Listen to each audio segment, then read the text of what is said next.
स्वागत है। ब्रेक के बाद डीडी न्यूज पर आप देख रहे हैं समाचारों का बुलेटिन। आगे की कुछ बड़ी खबरों में शिक्षा मंत्रालय ने एक उच्च स्तरीय समिति का गठन कर दिया है। ये समिति परीक्षाओं में पारदर्शिता सुनिश्चित करने के साथ साथ परीक्षा के सुचारू और निष्पक्ष संचालन भी करेगी।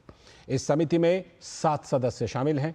समिति में इसरो के पूर्व प्रमुख डॉक्टर के राधाकृष्णन, एम्स के पूर्व निदेशक डॉक्टर रणदीप गुलेरिया, हैदराबाद विश्वविद्यालय के वीसी प्रोफेसर बीजे राव, आईआईटी मद्रास के प्रोफेसर के राममूर्ति, पीपल स्ट्रांग के सह संस्थापक पंकज बंसल, आईआईटी दिल्ली के dean student affairs professor Aditya Mittal और शिक्षा मंत्रालय के संयुक्त सचिव गोविंद जायसवाल शामिल हैं।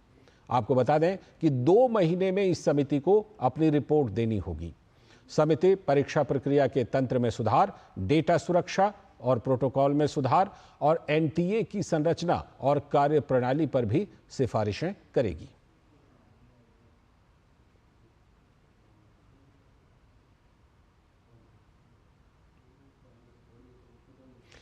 हमारे संवाददाता मधुरेश नारायण जुड़ रहे हैं पटना से। उनसे अपडेट लेते हैं कि क्या कुछ इस मामले पर चल रही कार्रवाई को लेकर अपडेट है। मधुरेश, सिंटू जो मास्टरमाइंड बिहार में पेपर लीक का था, उसे गिरफ्तार कर लिया गया। क्या उसकी तरफ से कुछ कबूलनामा आया है? क्या इस मामले में पूरा अपडेट है? बिहार पुलिस की जांच इस मामले को लेकर, पेपर लीक मामले को लेकर कहां तक पहुंची है?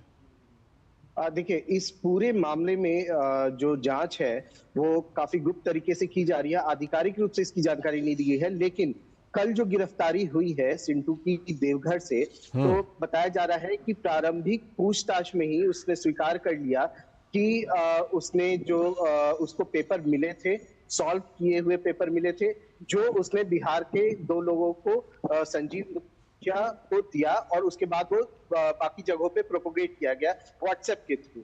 तो ये जो है ये एक मतलब अभी जो सबसे महत्वपूर्ण जानकारी ये निकल के आ रही है। इसके अलावा एक और जो गिरफ्तारी है वो कहा जा रहा है कि वो नालंदा जिले में हुई है और ये जो व्यक्ति जिसकी गिरफ्तारी हुई है वो भी इस पूरे पेपर लीक कांड में जुड़ा हुआ था। बताया जा रहा है कि लोगों तक पेपर पहुंचाने का जो काम था व्हाट्सएप के थ्रू और उनसे कांटेक्ट करने का जो काम था वो उसकी जिम्मेदारी थी। और वो संजीव मुखिया जो इस पूरे प्रकरण का जो सेकंड मास्टरमाइंड माना जा रहा है और वो उसका काफी खास आदमी भी माना जा रहा है। संजीव मुखिया का जो बेटा है शिव कुमार, वो भी पटना के पीएमसीएच से उसने एमबीबीएस किया है। तो जो आर्थिक अपराध इकाई है वो इस बारे में भी जांच कर रही है कि उसका एडमिशन कैसे हुआ, उसने 5 साल 6 साल पहले एमबीबीएस कैसे क्रैक किया, और ये वो उन सारी चीजों को लेकर के भी जांच चल रही है। हालांकि फिलहाल जो शिव कुमार है वो एक दूसरे पेपर लीक कांड में, बीपीएससी टीचर परीक्षा के क्वेश्चन पेपर लीक कांड में अभी जेल में बंद। ठीक मधुरेश, ऐसे मामलों पर लगाम लगाने के लिए और इन चीजों में सुधार करने के लिए, कार्रवाई करने के लिए एक केंद्रीय शिक्षा मंत्रालय ने एक उच्च स्तरीय समिति का गठन कर दिया है। ये जिस तरह के इस तरह की प्रैक्टिसेस हैं, इस पर इस समिति स्टडी करके एनटीए में सुधार के लिए सिफारिश करेगी। क्या इसके बाद ये उम्मीद की जाए कि ऐसे जहां कहीं भी कुछ छिटपुट मामले आते थे उन सभी चीजों को पर अब रोक लग पाएगी इस समिति के गठन और इसकी सिफारिशें लागू करने के बाद? हाँ, निश्चित रूप से ये समिति बहुत महत्वपूर्ण होगी, खास करके उन बच्चों के लिए जो अपनी मेहनत से एग्जाम की तैयारी करते हैं, लंबा वक्त देते हैं, अपने जीवन का एक लंबा समय उस पे शक्ति और सब कुछ इनपुट लगाते हैं। उनके लिए ये समिति और इस समिति की रिपोर्ट काफी महत्वपूर्ण होगी।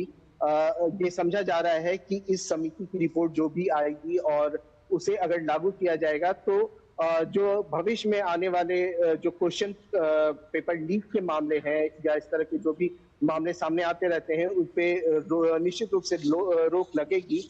और अभी हमने कुछ दिन पहले ही देखा था कि बिहार में जो बीपीसी टीयर 2 टीचर भर्ती टीयर 2 के जो एग्जाम हुए थे उसके भी प्रश्न पत्र लीक हो गए थे। हालांकि वो मामला भी बिहार की आर्थिक अपराध इकाई के द्वारा अंडर इन्वेस्टिगेशन है और उसमें भी संजीव मुखिया जो एनटीए नीट पेपर लीक का जो सेकंड मास्टरमाइंड माना जा रहा है वो भी इसमें भी इन्वॉल्व है। तो कहीं ना कहीं ऐसे लोगों की हिम्मत टूटेगी।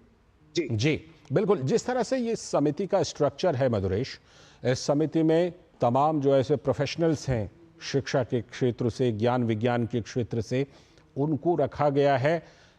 और इस समिति को जो कार्य प्रणाली होगी, जो कार्य का दायरा दिया गया है, हाल के दिनों में हमने जो तमाम इस तरह की खबरें देखी हैं नीट को लेकर के, नेट को लेकर और कुछ और परीक्षाओं को लेकर के, एनटीए में सुधार की ज़रूरत की बात होती रही है।